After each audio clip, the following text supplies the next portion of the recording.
कल तक वो गांव की आम महिलाएं थी, अब मध्य प्रदेश में जैविक खेती की एक्सपर्ट किसान हैं, जो दूसरे राज्यों के किसानों को ट्रेनिंग देने जाती हैं। इन महिला किसानों ने मेहनत से अपनी तकदीर तो बदली ही है। ऑर्गेनिक फार्मिंग के साथ लोगों की सेहत के साथ दूसरे राज्यों की महिलाओं को आर्थिक रूप से आत्मनिर्भर बनाने का काम भी कर रही हैं।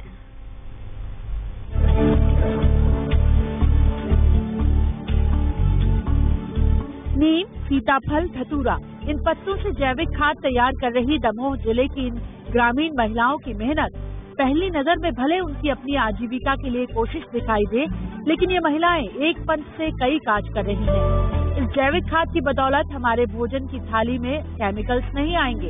इस जैविक खाद की बदौलत धरती बंजर होने से बचा ली जाएगी। देखिए किस तरह महिलाओं को सशक्त करने के ये प्रयास कई मायनों में सार्थक हो गए हैं। ये दीदी हरे आई हैं, हमें दवाई बता रही हैं, इससे हमें फायदा है कि इल्ली भी मरती है और चाय गोबर की चाय बना के खाते जाओ, गोहन में भी फायदा बनती है यूरिया खतोरा, इससे भी हमें फायदा है, इसलिए हम दवाई भी बना सकते हैं। धनिया, पालक, मेथी बोते हैं तो पोषण बाटी के हम तरह तरह की सब्जियां साथ क्यारियां बनाते हैं गोला आकार में, तो अलग अलग सब्जियां लगाते हैं।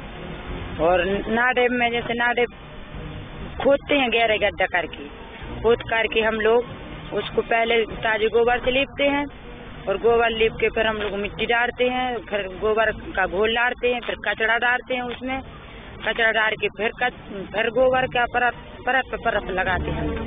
देखने में साधारण ग्रामीण महिलाएं दिखाई दे रही हों, लेकिन इन महिलाओं का हुनर इन खिलते खेतों में दिखाई देता है।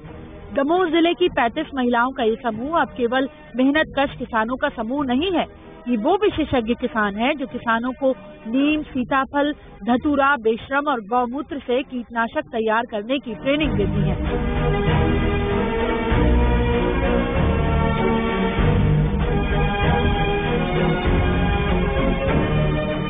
ये महिलाएं अब आसपास के राज्यों में जैविक खेती के लिए विशेषज्ञ बतौर बुलाई जाती हैं। हाल ही में ये उत्तर प्रदेश में किसानों को ट्रेन करके आई हैं। आजीविका का मेन उद्देश्य है बचत करना, रसायन खाद से दूर रहना, जैविक खाद का प्रयोग करना, जैविक खाद, जैविक दवाई, इससे हम लोग बहुत बचत कर सकते हैं। हम लोग यूपी भी गए थे, वहाँ पे भू नाडे, टटिया नाडे, पोषण वाटिका, पीला बोर्ड, सफेद बोर्ड, आजीविका, थाला निर्माण, सभी कुछ सिखाया और बहुत कुछ हम लोगों ने वहाँ से सीखा। हम लोग बनाते हैं दवाई और सबको सिखाते हैं, खुद भी उपयोग करते हैं। क्या है, पैसा भी खर्च नहीं होता हम लोगों का, और जो अपनी धरती माता है, जो जमीन है, जो विषैली दवाइयों से भरी हुई है, उससे हम लोग क्या है जैविक खाद बनाते हैं, जैविक खेती करना चाहते हैं। इससे हमारी जो धरती माँ है वो बहुत परेशान है, इसलिए हम लोग जैविक खेती करेंगे तो इससे धरती माँ भी सही रहेगी। और जो अपन लोग दवाई का खा रहे हैं, सब कुछ दवाई खा रहा है, तो बीमारी भी बहुत बढ़ रही है।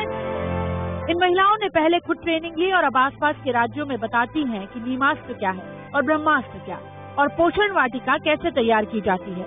और इनके जीवन में जो बदलाव आया वो ये कि अब घर की चार दीवारी में कैद रहने वाली महिलाएं भर नहीं है, ये लखपति किसान बन चुकी हैं। नीमास्त्र और ब्रह्मास्त्र हैं, ये जो है इनके आसपास में जो पेड़ पौधे लगे होते हैं, उन पौधों की पत्तियों को लेके और गौमूत्र के साथ में उनका मिक्स करके मिक्सचर बना के और उबाल कर इस तरह से वो तैयार करवाते हैं, और जिससे कि इनका उपयोग ये अपने खेतों में कर सकें, जैविक के रूप में इस्तेमाल करें। खेत में जैविक कीटनाशक, जमीन पर जैविक खाद, स्त्री की ममता का एक रूप ये भी तो है कि किसी थाली में केमिकल वाली जहरीली तरकारी न जाए, कि जैविक खाद के सहारे धरती बांझ होने से बचा ली जाए। दमोह में आशीष कुमार जैन के साथ ब्यूरो रिपोर्ट, ETV न्यूज।